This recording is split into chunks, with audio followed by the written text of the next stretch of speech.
때에 은혜 내려주시고, 정말로 하나님 크신 은혜가 우리 가정들마다 있게 하여 주시되, 참으로 가정마다 말 못할 사연들이 있을 터인데 주님, 그 가정들마다 하나님의 위로와 은혜가 넘치게 하여 주시옵소서. 이 시간 그 마음을 담아 말씀을 나눌 때에 하나님, 우리 가정에 그 말씀이 힘이 되게 하시고 또 나에게 믿음의 은혜가 되게 하여 주옵소서. 감사하고 거룩하신 예수님의 이름으로 기도올리옵나이다. 아멘. 우리 귀한 예배 드리는 우리 성도들의 가정마다 하나님의 은혜와 평강이 가득하시기를 축원합니다. 매달 우리 교회 행사들이 여러 행사들이 있고 또 여러 가지 있지만, 우리가 잘 알다시피 5월은 가정의 달입니다. 가정의 달을 맞이하여 자녀들에게 또 우리 부모님에게 또 부부 관계에 아름답고 귀한 기도가 우리 가정들마다 또 우리 어른들에게 또 부모님에게 우리 자녀들에게 가득하시기를 축원합니다. 가정의 달은 어린이줄부터 시작을 합니다. 예수님이 이 땅에 오셔서 무엇보다 소외되고 약한 자, 죄인들과 함께 하셨다는 건 우리가 익히 잘 알고 있습니다. 그렇다고 우리가 주류나 성인들을 소외하고 하시거나 그러신 것은 아니죠. 모든 인류를 위해 죽기까지 사랑하신 그 사랑으로 우리 아이들부터 우리 모든 장년에, 우리 노년에 이르기까지 우리 주님의 사랑이 가득한 줄 믿습니다. 그런데 예수님이 사역하실 그 당시에 사회 형상의 중심은 남성 중심이었습니다. 사회적으로 약자와 병든 사람, 그리고 또 특별히 유대주의적, 그러니까 유대인들은 유대인들만 남다른 혈통이라고 그렇게 자부심이 있었던 사람들입니다. 그렇기 때문에 사마리아인이나 아니면 이방 다른 나라 민족을 적대시하거나 아니면 좀 동물 취급하듯이 그렇게 보는 경향이 컸습니다. 그래서 실제로 배척했습니다. 그래서 아이들이나 또 어른들, 노인들이겠죠. 근데 그 당시 보면 어떤 모임이 있으면 철저하게 사회적 약자들은 배제가 되었던 것이죠. 옛날 우리 사회에서도 좀 7, 80년대, 90년대까지만 해도 있었던 것 같은데, 동네마다 가끔 사람들이 이렇게 우르르 모여 있습니다. 그러면 아이들이 뭔가에서 뛰어갑니다. 그러면 어김없이 그 장사치가 이렇게 얘기합니다. 애들은 가, 애들은 가, 이럽니다. 애들은 가고 어른들만 상대로 뭔가 장사를 하겠다는 거죠. 그런 장사하는 모습들이 제가 어렸을 때도 있었던 것 같아요. 그런 만큼 보통 이제 소비의 대상을 이렇게 좀 이 소비층이 이 청장년 이상이라고 생각했습니다. 그러나 지금은 그렇게 사업을 하면 안 되죠. 지금은 어린아이들은 어린아이들 맞게, 또 어른은 어른들 맞게, 또 어르신들은 어르신들 맞게 다 이 마케팅과 사업의 전략들이 다 있다고 하죠. 그래서 어린아이들 돈이 무섭다고 하면서 사업하시는 분들이 그런 얘기를 합니다. 코 묻은 돈이 무섭다는 얘기를 하죠. 아이들이 어떤 그런 분위기랑 아이들이 좋아하면 충분히 사업을 할 수 있다는 거죠. 지금은 우리나라뿐만 아니라 전 세계적으로 우리 아이들이 소중한 시대가 되어가고 있습니다. 우리나라만 해도 5년 전 통계입니다. 지금은 더 올랐겠죠. 5년 전 통계가 1년에 중학생 이하 평균 교육비가 600만 원이라고 합니다. 그러니까 한 아이가 600만 원의 이 비용이 들어간다는 거죠. 물론 거긴 식비, 모든 의무 교육인데도, 중학교까지는 모든 걸 다 보장해 주는데도 불구하고 교육비가 그렇게 들어간다는 거죠. 그러니 1명, 2명, 3명을 교육하려면 쉽습니까? 어렵습니까? 어려움이 있는 게 사실입니다. 그래서 그런지 한 아이를 키우면서 굉장한 많은 에너지가 우리 교회들과 아이들에게 쏟아지고 있는 것은 맞는 것 같습니다. 아이들을 소중하게 여기죠. 여기서 우리 아이들을 소중하게 여기지 않는 분이 계십니까? 이제는 시대가 바뀌었죠. 아이들을 아끼고 소중하게 여기는 시대가 분명히 되었습니다. 그런데 문제는 이 자녀가 하나만 키우고 둘 이내만 키우고 있는데도 문제가 커지고 있습니까? 작아지고 있습니까? 문제가 커지고 있다는 거예요. 사회적 현상을 보면 아니 왜 이런 문제들이 일어날까? 사랑을 많이 받는데, 우리가 보통 교육하면 사랑을 많이 하면 할수록 아이들은 더 좋은 것을 느낀다는 걸 알고 있잖아요. 그런데 사랑을 이렇게 많이 받는 시대인데 왜 오히려 역행하고 있는 시대가 되고 있는가? 라고 하는 문제예요. 그 문제의 진단은 우리가 지난 2주 전에 제가 금요기도에도 나눴지만, 사랑을 받는 것은 어릴 때부터 잘 됐지만 사랑하는 자녀로 키우지는 못하고 있다는 거예요. 사랑은 참 우리 가족 안에끼리, 그러니까 가족 안에서는 사랑을 받아요. 근데 다른 집에 가서 사랑은 받는데 그게 또 어려운 거예요. 사랑을 받는 건 우리 집에서도 받아야지만 바깥에 나가서도 사랑을 받아야 돼요. 그러기 위해서는 어떻게 해야 됩니까? 아이는 사랑할 줄 알아야 돼요. 여러분, 사랑할 줄 알아야 사랑을 받게 됩니다. 근데 이것을 전혀 이루지 않은 채 그냥 사랑만 받으려고 하니까 거기서부터 어려움이 생기는 것이죠. 최근에 가장 우리 알다시피 저희가 어릴 때만 해도 대부분 어릴 때 꿈은 초등학교 교사의 선생님이라는 꿈이 상당히 많았습니다. 근데 충격적인 건 올해만 해도 교원 대학교가 거의 미달인 경우도 있고 학교에 거의 이제 가지 않으려고 하는, 그러니까 선생님이 되고 싶지 않은 그런 문화들이 요즘 형성되고 있다라는 거예요. 그만큼 어렵다는 거죠. 그래서 초등학교 1, 2학년, 3학년 이 담임을 하고 있는 선생님들은 기피 대상이라는 거예요.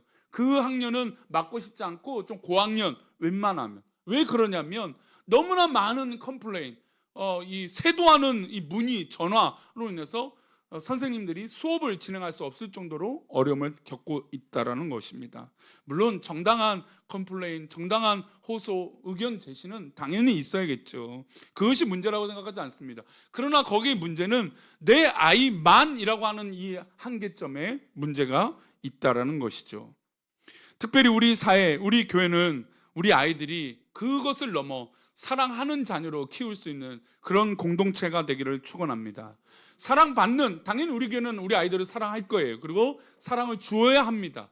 더불어서 우리 아이들을 사랑할 수 있는 자녀로 키우는 그런 공동체가 되기를 축원합니다. 우리 사회의 미래이고 우리 교회의 미래인 아이들이 건강하고 복되게 자라게 될 줄 믿습니다. 사랑하는 자녀가 되면 그렇다는 거죠. 예수님이 사역하시면서 사역하시는 장면에서 어린아이에 관한 말씀을 여러 번 하셨습니다. 그 중에서도 오늘 본문은 어린아이의 모습이 천국에 관련된 것과 직접적으로 연결된 것으로 설명하고 계십니다. 그러니까 천국에 대한 얘기를 하시는데 아이를 빗대서 얘기를 하시는 거예요. 그러면 그만큼 중요한 역할이, 그 모습이 어린아이 같다라고 하는 것이죠. 근데 이 모습의 배경이 있습니다. 그러니까 예수님이 천국에 가는, 천국에서 큰 자가 아이인데, 아이와 같은 모습이 천국에서 큰 자인데, 이 이야기를 하신 배경이 있습니다.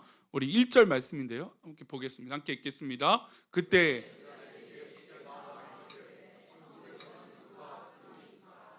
지금 제자들이 이야기들이 나왔습니다. 제자들끼리 어떤 얘기가 있었냐면 누가 크냐 이겁니다. 그래서 그 질문을 지금 예수님께 하고 있습니다. 예수님, 천국에서 우리들 이 제자들 12명 중에 누가 제일 큰 자입니까? 그러니까 서열을 정해달라는 겁니다. 이 질문을 하니까 여러분 보세요. 12명이다 보니까 보통 12명이 모였으면, 지금 우리 목자들도 좀 고민이 8명, 9명 넘어가면 쉬울까요? 어려울까요? 어렵죠.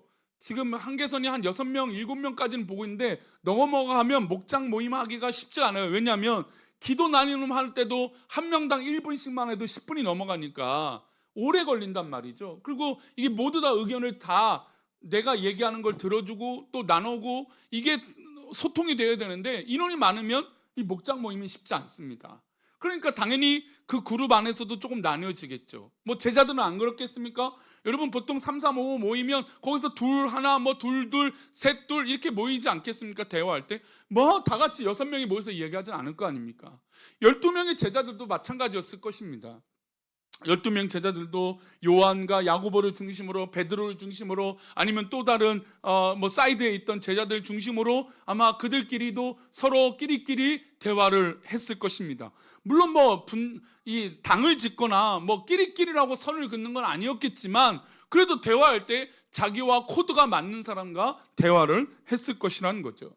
그러다 보니까 그 모임들, 그 그룹들 사이에 이 사람이 우선이다, 그런 사람들이 당연히 나타났겠죠.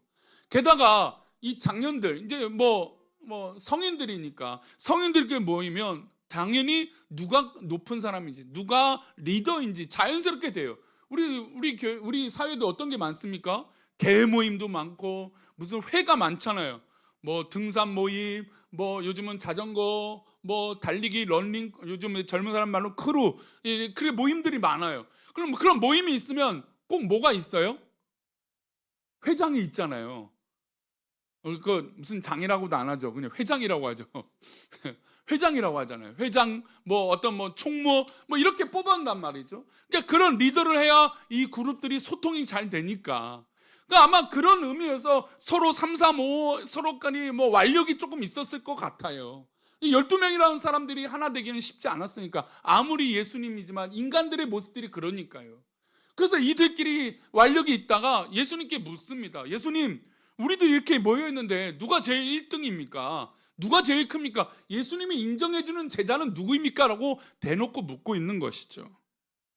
그런데 예수님은 이런 인정받는 것보다 다른 것이 문제라고 얘기하고 있습니다. 사실 여러분, 성인이 돼서 누가 뭐 당연히 잘 되고 큰 것이 뭐가 문제입니까? 커져야죠. 저는 이 본문을 좀 잘못 해석하는 분들이 있는데, 여기서 크다라고 하는 것에 너무 집중하는 경우들이 있어요. 여러분, 우리가 사회에서 어디서나 큰 사람이 되는 게 뭐가 문제입니까? 그건 문제가 저는 안 된다고 봐요. 그런데 문제는 이 제자들 사이에 뭐가 문제일까요? 본질을 잃어버린 거예요. 뭐 12명 중에 1등 세울 수도 있죠. 그러나 예수님의 사역과 삶은 그것이 지금 중요하지 않은데 이들은 그저 그것에만 꽂혀 있는 거예요. 그래서 천국에서 큰 자가 누구입니까? 라고 질문하고 있습니다. 이와 비슷한 배경에 다른 성경은 어떻게 말하는지 볼까요? 우리 누가복음 말씀을 보겠습니다. 함께 읽겠습니다. 시작.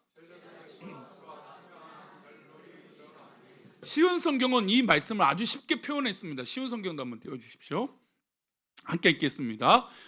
가장 큰 사람, 제자들 사이에 누가 가장 큰 자인가를 놓고 말다툼이 일어났습니다. 그러니까 제자들 사이에 누가 큰 사람인가 말다툼이 이들 사이 가운데 일어난 거예요. 그러니까 예를 들어서 베드로가 1등이야. 아, 무슨 소리야? 뭐 어떻게 베드로가 1등이야? 우리 돈 관리하는 유다가 아니면 마태가 1등이지. 아니 요한이 1등이지. 야고보가 1등이지. 뭐 이런 싸움들을 지금 하고 있는 겁니다. 그러니까 이 싸움을 하다가 결론이 납니까 안 납니까? 자기네들끼리 싸워봤자 무슨 결론이 나겠어요? 아무런 결론이 안 나죠. 그러다가 예수님이 오시니까 뭐라고 묻습니까? 예수님, 우리들 사이에 가장 큰 자가 누구입니까? 이렇게 물어야 되는데 그렇게 말하면 조금 너무 세속적이잖아요. 그러니까 어떻게 물었습니까? 거기 앞에다 단서를 달았죠? 천국에서 큰 자가 누구입니까? 이 얘기는 뭐냐면 약간 믿음을 담은 척하면서 묻는 거예요. 여기서 그냥 대놓고 예수님, 우리 12명 중에 누가 1등입니까? 예수님 누가 칭찬합니까? 누가 인정합니까? 라고 물어야 되는데 그렇게 직접적으로 물으면 너무 세속적이니까 예수님, 여기서 천국에서 가장 빛날 사람이 누구입니까? 라고 묻는 거예요. 자기네끼리 말다툼하고 싸움이 일어난 건 그걸 속인 채 약간 좀 아름답게 포장한 거죠. 천국에서 누가 크냐고 물었던 것입니다. 그런데 이 싸움이 이번만이었을까요? 아닙니다. 누가복음의 22장, 이제 지금 방금 누가복음 9장이었잖아요. 근데 22장에 보면 또 이런 말씀이 나와요. 함께 읽겠습니다. 또 그들 사이에 그중 누가 크냐는 다툼이 나. 그러니까 제자들이 이 누가 크냐라고 하는 다툼이 한두 번 있었던 게 아니에요. 3년 반 동안 예수님과 함께 살면서 처음에 만날 때 제가 좀 예수님이 저 사람이 참 좀 특별해. 근데 실제로 예수님이 기도하러 가시거나 어떤 게 특별한 순간에 있을 때 구별했던 사람들이 있어요. 베드로와 요한과 야고보는 특별하게 좀 예수님이 빼놓고 다니실 때가 있었어요. 근데 그러다 보니까 3년 반 동안 이들 사이에 서열이 정리가 안 되니까 계속해서 싸움이 났던 거예요. 누가 크냐, 누가 크냐, 내가 크다. 뭐 또 말은 그렇게 못하니까 나랑 함께 하고 있는 사람한테 야, 내가 크다라고 얘기 좀 해줘. 이랬을지도 모릅니다. 근데 예수님은 3년 반 동안, 3년이 넘는 시간 동안 한 번도 누가 크다라고 말한 적이 없어요. 물론 베드로가 예수님 질문을 대답을 잘해서 교회의 열쇠라고 하는 축복을 받게 됩니다. 근데 그래갖고 뭐 베드로가 1번이다, 수제자다, 뭐 그렇게 표현들 하지만 사실 예수님은 대놓고 너가 1등이야 라고 말씀하신 적 없으십니다. 제자들은 누가 크고 높은지 싸움을 계속 해왔던 것입니다. 그런데 이 질문에 예수님께서 이렇게 대답을 하세요. 사람들이 모여들렸겠죠. 예수님이 계시니까 사람들이 모였습니다. 제자들이 있었습니다. 이 사람들 앞에서 예수님이 누가 1등이냐라고 1등이다 라고 말해주면 얼마나 속 시원하겠습니까? 그런데 이 사람들 많은 중에 애들이 있었는데 애들은 가가 아니라 아이를 중심에 두십니다. 2절 말씀입니다. 함께 읽겠습니다. 예수께서 한 어린 아이를 불러 그들 가운데 세우시고, 예수님께서 한 어린 아이를 불러 그들 가운데 세우셨다는 겁니다. 여러분, 저는 이게 참 중요한 문제라고 고민이라고 생각해요. 말씀드린 대로 이 당시 사회는 아이들이 핵심에 들어올 수 있습니까? 없습니까? 없어요. 지금은 당연히 우리 사회는 아이들이 우선일 때가 훨씬 더 많죠. 그렇다고 아이들이 사랑을 모두 다 받다고 말할 수는 없지만 지금 아이들이 소중한 시대잖아요. 근데 저 때는 우리나라 6, 70년대만 해도 아이들이 이렇게 인정받기는 참 어려운 시대였잖아요. 근데 이 많은 사람들 중에 누가 1등입니까? 라고 물었는데 예수님은 아이를 가운데 놓으셨다는 거예요. 그러니까 예수님의 생각과 예수님의 판단에는 아이든 제자들이든 어른들이든 다 무엇입니까? 다 사랑받을 존재라는 것이죠. 그러니 여러분, 우리 아이부터 우리 노인에 이르기까지, 우리 어르신들에 이르기까지 하나님의 은혜와 사랑 가운데 있기를 축원합니다. 하나님은 언제나 아이부터 어른들까지 모든 인간들을 사랑하셨다는 거죠. 그래서 예수님은 어린아이를 불러 놓으셨습니다. 그리고 누가 크냐라고 하는 질문에 대답을 하십니다. 2절 말씀인데, 3절 말씀인데요. 함께 읽겠습니다. 이르시되 진실로 너에게 이르노니 너희가 돌이켜 어린 아이들과 같이 되지 아니하면 결단코, 진실로, 이게 진실이라 말하면 이 말이 이거는 절대로 변하지 않는다는 얘기라는 것이죠. 단언코라는 뜻입니다. 단언컨대 너에게 이르노니, 너희가 돌이켜, 그러면 지금 반대 방향이 있다는 거죠. 돌이켜 어린 아이들과 같이 되지 않으면 어디에 들어갈 수 없다고요? 결단코 천국에 들어가지 못한다라는 겁니다. 자, 그러면 여기서 이제 제가 지금 3가지 단어를 핵심적으로 말씀드려요. 진실로. 그러니까 예수님은 지금 이거 그냥 비유로, 허투루 말씀하시는 게 아니라는 겁니다. 2번째, 돌이킨다. 그러면 지금 이 제자들은 어디서 돌이켜야 될까요? 아까 말씀드린 대로 우리가 살다 보면 1등이 필요합니다. 리더가 필요해요. 여러분, 리더 없이 그룹이 운영되기는 쉽지 않습니다. 우리가 조그만 모임을 하더라도 리더가 필요해요. 맞습니다.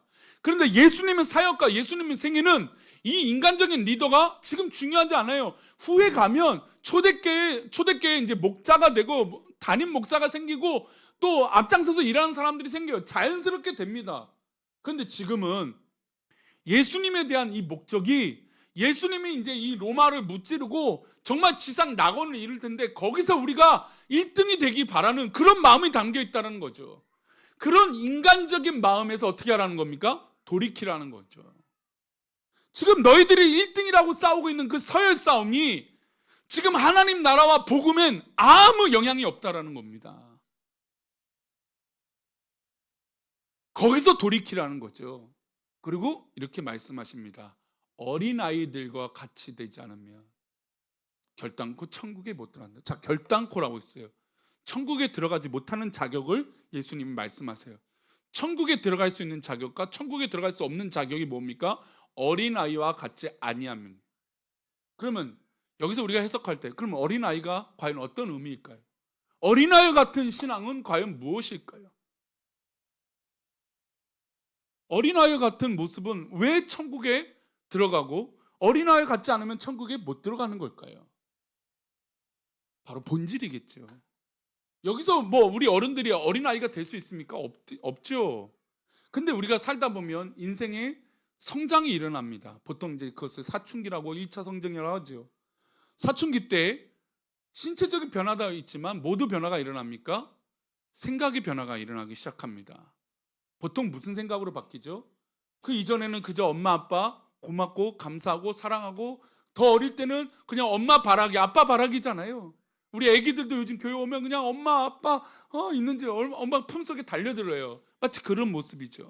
근데 성장하면 성장할수록 나의 시간이 필요하고 나의 생각이 맞기 시작합니다. 여기서 뭘 느끼세요? 예수님을 믿고 살아가는데 무조건적인 신앙이 아니라 이제부터 자기 생각을 거기에 끼워 맞추기 시작한다는 거예요. 하나님 뜻보다 자기 뜻이 맞다라고 생각하는 경우들이 있다는 거예요. 여러분, 믿음의 삶을 보면, 요즘 한국교회의 삶을 보면, 신앙의 삶을 보면 이런 일들이 있어요. 예, 잘 안 꺼져요. 금방 꺼질 줄 알았는데. 네, 감사합니다. 어린아이 같으면 이 소리 나면 춤을 춰야 되는데 제가 춤을 잘 못 춰서 참 아쉽습니다. 이렇게 원래 음악 나오면 여기서 앞에 춤을 췄어야 되는데. 근데 보세요, 어린아이는 무조건적으로 누구를 봐요? 엄마 아빠를 봐요. 그런데 거기서 변질되기 시작합니다. 내 것이에요. 물론 이것이 나쁘다라고 말씀드린 게 아니에요. 신앙적 관점으로 보자는 거죠. 신앙적 관점으로 볼 때 자기 것을 생각합니다. 내가 옳은 것을 생각합니다. 내가 맞다라는 것을 생각해요. 그리고 내 방이 필요하기 시작합니다. 내 공간이죠. 근데 그 공간에 하나님의 것과 믿음의 것을 채우는 것이 아니라 그 공간에 누구의 것을 채웁니까? 내 것을 채우기 시작한다는 거죠. 그래서 지금 제자들은 누가 크냐라고 하는 질문에 내가 그 자리의 중심이니까 내가 크기를 바랬던 겁니다. 그래서 예수님은 그들에게 거기서 돌이켜 어린아이와 같이 순수하게 하나님 말씀만 바라보지 않으면 천국에 못 들어간다라는 것이죠. 그래서 이렇게 또한 부연 설명을 하십니다. 4절 말씀인데요, 함께 읽겠습니다. 그러므로 누구든지 이 어린아이와 같이 자기를 낮추는 사람이 천국에서 큰 자니라. 자, 큰 사람에 대해서 물었죠. 제자들이 그 큰 사람에 대한 대답을 해줍니다. 어린아이와 같이 자기를 낮추는 사람. 자, 여기 이제 오늘의 결론이 담겨 있습니다. 어린아이들의 꿈은 뭔지 아십니까? 빨리 큰 게 꿈이에요. 그쵸? 어린아이들 보면 뭐가 빨리 크고 싶대요. 저것도 하고 싶고 내 마음대로 다 하고 싶으니까. 그렇지 않습니까? 어른들은 하고 있는 거 어린 아이들은 못하게 하는 경우들 있잖아요. 그러니까 아이들은 그게 불합리한 거예요. 나도 빨리 커서 나도 그걸 하고 싶다라고 얘기를 하죠. 그런데 거기엔 역설이 담겨 있습니다. 어린아이는 스스로 높아진 자입니까? 스스로 낮아집니까? 자기가 선택할 수 있는 게 없어요. 그냥 어린아이니까 낮은 거예요. 이 시대상을 본다면 그냥 어린아이는 소외된 부류고 그냥 어린아이는 그냥 낮은 존재예요. 뭐 그것으로 뭘 설명할 수가 없어요. 여러분, 어린아이가 뭐 어떻게 뭐 클 수 있겠습니까? 안 되잖아요. 그냥 어린아이니까 어린아이로 보는 거죠. 사회적으로 제도적으로 안 돼요. 우리도 법적으로 안 되잖아요. 뭐 만 18세, 뭐 만 몇 세 이런 제한들이 있잖아요. 그러니까 그 이전에는 어린아이예요. 법으로도 적용이 안 되는 뭐 촉법소년을 한동안 유행했던 그런 단어들, 법으로 적용되지 않는 나이들이 있단 말이죠. 그 아이들은 그냥 그것이 그 자체로 아이죠. 어른이 될 수 없습니다. 그렇다면 여기서 예수님이 이렇게 다시 한번 말씀 띄워주세요. 어린아이가처럼 자기를 낮추는 사람, 이 사람은 내가 의도해서 낮추는 걸까요? 그냥 낮아진 사람일까요?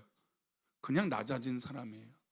우리가 교회의 신앙생활 할 때 착각하는 거 있는데 우리가 겸손을 얘기하잖아요. 여러분, 겸손할 때 그래 난 겸손해야 돼, 겸손해야 돼. 여러분, 그러면 겸손해질 수 있을까요? 저는 겸손은 그렇게 시작하지 않는다고 봐요. 겸손은 그냥 내가 주님의 은혜로 낮아진 자가 된 거예요. 우리가 교회에서 가끔 교만하지 마십시오, 겸손하십시오 이런 얘기를 참 많이 합니다. 강단에서도 그런 얘기를 하죠. 근데 여러분, 겸손하려고 해서 겸손이 되어집니까? 여러분, 그런 사람이 있다면 저는 성인이라고 봐요. 대단한 사람 같아요. 근데 이 낮아짐은요, 그냥 하나님의 은혜로 그냥 낮아진 거예요. 이건 내가 뭘 계산해서 나는 낮아지고 겸손해야지, 그렇게 해서는요 나중에 계산하게 돼요. 내가 그때 해줬으니까. 여러분, 부부관계에서도 보세요. 내가 그때 뭘 해줬으니까. 그렇게 해서 싸우는 경우들이 얼마나 많아요. 여러분, 우리 교회 공동체 관계에서도 봐요. 나는 이렇게 봉사하고 있는데 당신은 왜 안 하고 있는가? 그래서 어려움이 있어요. 아까 우스갯소리로 우리 목자들 모여서 자리 갖고 투표한다고 했어요. 자리 갖고 싸울 것 같아서 제가 아침부터 걱정이 돼갖고. 안 돼요, 안 돼. 우리 생각은 옳은 것이 많기 때문에 이게 조금만 계산에 안 맞으면 불편하고 그게 잘못된 거라고 여겨요. 근데 겸손은 하나님의 은혜를 받으면 그냥 겸손해지는 거예요. 왜냐하면 거기서 해답이 없거든요. 아무리 인간적으로 생각해도 답이 없거든요. 그러니까 그걸 아무리 해도 해결이 안 되니까 겸손은 내가 겸손해지려고 하는 게 아니라 하나님의 은혜로 그냥 겸손해진다라는 거죠. 어린아이는 그냥 어린아이인 것처럼 우리의 신앙이 그렇지 않으면 안 된다라는 겁니다. 그러면서 예수님이 이 어린아이를 가운데 세워놓으셨다는 것을 우리가 잊지 말아야 됩니다. 우리 또한 우리 어린아이처럼 겸손한 신앙의 모습이 되고, 이 아이들도 자라면서 나쁜 신앙을 본받는 게 아니라 예수님의 사랑을 듬뿍 받는 아이들로 키워야 될 줄 믿습니다. 바울 사도가 이런 말을 했어요. 함께 보겠습니다. 함께 읽겠습니다. 내가 어렸을 때는 말하는 것이 어린아이와 같고 깨닫는 것이 어린아이와 같고 생각하는 것이 어린아이와 같다가 장성한 사람이 되어서는 어린아이의 일을 버렸도다. 예. 어렸을 때는 그게 참 좋았는데 크고 나니까 그걸 다 버린 존재가 된 거예요. 그렇게 순수했는데, 저도 순수할 신앙을 따져보니까 중학교 고등학교 때 얼마나 순수했는지 몰라요. 물론 그렇다고 지금이 더럽다는 건 아니지만, 그런데 그때 모습 보면 그냥 교회가 너무 좋았어요. 기도하는 시간이 너무 좋았어요. 때로는 뭐 여러 가지 있지만 뭐 억울한 일도 있었지만 그냥 그거보다 그냥 교회 안에서 봉사하는 게 너무 좋았어요. 그만큼 교회가 자랑스러웠어요. 근데 교회가 지금 자랑스럽지 못하잖아요. 그러니 우리 한국 교회 중에 우리 사랑하는 우리 교회가 그런 공동체가 되어야 되지 않겠습니까? 어린아이와 같이 낮아진 자들이 모여있는 그런 공동체가 되어야 되지 않겠습니까? 그래서 잠언 29장 23절은 이렇게 말씀합니다. 함께 읽겠습니다. 사람이 교만하면 낮아지게 되고 마음이 겸손하면 영예를 얻으리라. 우리 예인이 앞으로 나오세요. 진짜 순서를 보세요. 교만한 자는 낮아지게 되고 겸손하면 영예를 얻으리라. 여러분, 우리 아이들을 통해서 우리가 배울 것이 있습니까? 없습니까? 있어요. 우리 어른들도 우리 아이들도 하나님 앞에 작은 자가 돼서 영광을 돌리시기를 바랍니다. 아주 특별하게 기도를 받으려고 말씀 끝날 때는 우리 교회는 전통적으로 생애 첫 예배를 위하여 기도해 줍니다. 왜냐하면 이 아이는 오늘 주일 대예배가 몇 번째 예배예요? 첫 번째 예배예요. 그래서 이 기도 시간도 생애 첫 예배의 첫 기도라고 합니다. 그래서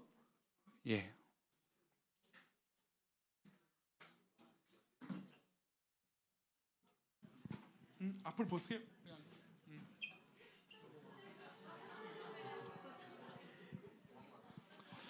네, 언제 나올까 고민하다가 어린이 주일이라 이번 주에 꼭 나와라라고 해서 제가 부탁을 했어요. 그래서 어린이 주일 때 이 아이가 이제 우리 교회 막내예요. 막둥입니다. 약간의 이제 쇼맨십도 있어요. 이 아이가 또 우리 교회 모든 아이들이, 저는 우리 교회에서 사랑만 받았습니다. 저는 사실 우리 교회가 사랑은 참 많이 나누는 교회. 우리 3040 우리 부부들도 우리 어른들이 너무 사랑스러우셔갖고 존경해서 교회를 정했다 이런 분들이 있더라고요. 저도 참 그런 면에서 우리 교회가 우리 어르신들이 참 감사해요. 그래서 이 사랑이 이 아이까지 또 이 아이의 후배들까지도 사랑을 받고 영향받기를 축원합니다. 잠깐 우리 생애 첫 예배의 첫 기도입니다. 기도합니다. 하나님, 우리 예인이가 생애로 첫 예배를 드립니다. 우리 귀한 아기가 잘 자라고 오늘 예배를 드렸던 것처럼 평생 예배를 드리며 특별히 무엇보다 엄마의 기도로, 아빠의 기도로, 오빠들의 기도로, 우리 온 성도들의 기도로 자라게 하여 주옵소서. 이렇게 생애 첫 예배를 드려오니 이 아이를 기뻐받아 주시며 우리 온 성도들이 이 아이가 자라는 것을 보게 하여 주옵소서. 감사하고 예수님의 이름으로 기도 올려옵나이다. 아멘. 박수로 격려해 줍시다. 인사하고 선물을 줘야지. 참 선물을 줘야지. 우리 세영의 첫 예배는 우리 교회에서 목욕 가운하고 아기용 손톱깎이를 줘요. 네, 뒤를 보고 한번 인사해 주세요. 네, 감사합니다. 네, 들어가세요. 이제 설교 마쳐야 돼요. 어린 주일로 여러 가지 의미가 있습니다. 우리 아이들에게도 선물을 주고 우리 예인이가 생애 첫 예배를 드리고 또 우리 온 성도들이 이 어린아이 같은 오늘 예수님의 당부를 잊지 마시고 승리하는 저와 여러분 되시기를 축원합니다. 우리 모두 자리에 일어나셔서 우리 힘차게 박수치며 서로를 축복하며 나의 가장 낮은 마음 우리 찬양하고 축도로 예배 마치겠습니다.